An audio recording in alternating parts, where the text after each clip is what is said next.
Hi, and welcome to the Curling Show. This weekend we're in Winnipeg at the BDO Canadian Open.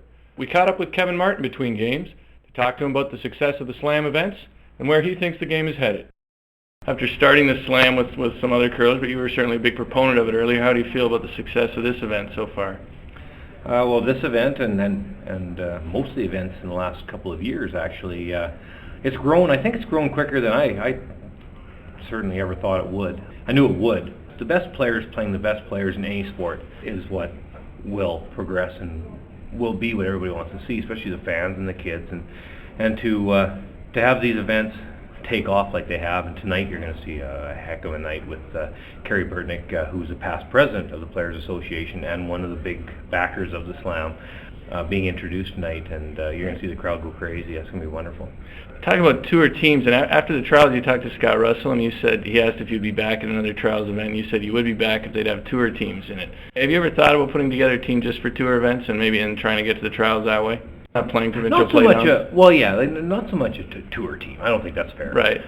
The best team you can put together. Right, and not worrying about provincial jurisdiction. Well, no, and I'm not really sure why a person should. I agree with you. I don't think that putting together your best team necessarily would be all from the same province. And to worry about one event, like the Brier is just one of many big events now that we play.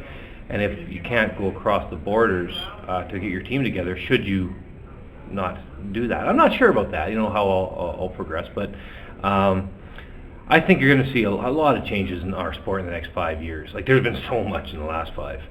The traditional events are going to have to change as well, and they are, but I think to keep up, like anytime you have sport where the best play the best, that's what I want to watch. If Tiger's not in the top 10 coming down the stretch, I sort of lose interest, because I want to watch him and Phil and VJ. That's who I want to watch. Or like this weekend when he's not playing. Well, I haven't turned it on. I wasn't watching the golf ball curling. The only reason I was at Kapalua and played. Yeah. So 2 years ago. Oh, okay. So I've been watching Kapalua because what a beautiful spot. But as far as the curling events go, it's so important that you have the top caliber. You make it more entertaining for the crowd, and you're going to see that tonight. This is far more entertaining.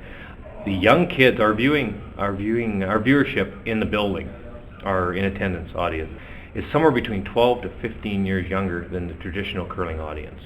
Well, I heard the trials event was an older audience, and the Briers. Right. So the average age of our Slams versus trials and Brier, which are great events, like they're packed, fantastic events, but the average age of the viewers like about 12 to 15 years younger.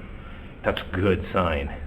There's no question that the Slams have helped pole vault people like Morris and Gushu and Simmons. These kids, if they didn't have the Slam so they could play again and again and again in front of these full crowds against the best teams, there's no way these young teams would have a chance of winning things like the trials. It would be impossible for them because they just couldn't get enough experience quick enough. Right. But now, like somebody like Morris, this is probably his 16th Slam. I'm not sure how many Slams we've had, but maybe 12th or whatever the number is that we've had. He's been in every one. Right. And you're going to gain experience by playing. He had to play Gushu, had to play Furby. We played him in many Slams, including the last one. We played him in the quarters or semis or something. You know what I mean, and so on. So, it just bodes well for the future when you get these young guys playing against the top teams more often. The other point when it comes to the Slams is it's expanded the year for our young guys. What it used to be for people like myself when I was just getting into it or whatever, but we had the tour season till Christmas. And then there was a playdown season, which made no sense, by the way. But it's not like that anymore. But what happened was the young guys coming up would travel as much as they could, but they couldn't get big sponsors because nobody knew who they were. Okay, so they traveled as much as they could. Played against the best guys a few times when they could sneak into events. After Christmas, they'd lose out in their playdowns and regionals. That's fair. They're a good team. They'd get through the cities or the zones, but lose in the regionals about the middle of January, maybe the third week of January. That was it for them. That's the end of the season. I know that was always the way. And I'm going, well, this is crazy. And then guys, they're older guys like myself or Rick Folk at the time or Pat Ryan, the guys that are going to continue on, they got to curl till April. The young guy just couldn't catch up. How is the poor bugger? First of all, he doesn't curl a long enough season to get a sponsor. So without a sponsor, he can't travel. Without traveling on the tour, he can't get any experience. And without experience, you can't get past regionals. Like, what's the kid to do? So, you ask about the Slammers and looking into my crystal ball and what I saw. That's what I saw the biggest. This year in April alone, we've got the Bear Mountain event, which is going to be huge in Victoria, followed up by the next week in Calgary. Second weekend in Calgary's Players' Championship.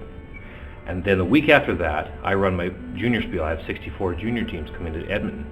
So in April, a young, good player could play in all three, but you definitely have Victoria and the Calgary event, Players' Championship, in April. So the kids definitely play from September 15th to the middle of April. The actual curling season. For sure. Right. Now you have a season that's the same length as mine. Right. So they can get as good, especially when they get to play in these events all the time. Hey, lots of rumors about your team. Any thoughts on next season, what you guys are doing or anything? Not really. Discussion? Bartlett, I'm not sure. He's more than welcome to play if he wishes. But I don't think he will. It's getting too hard, for him. But that's his choice. But he's told me that he doesn't think he'll play. So I would think that I'll have to get a new lead, which is tough because Bartlett's been with me since 1989. Yeah, he's been with you all the way, right? Yeah. So it's been fantastic partnership. But everything has to change eventually, and that's been a long time. So I don't mind you asking at all. I don't see any other changes, but what do you do? All right, man. Thanks for your time, Kevin. I appreciate it.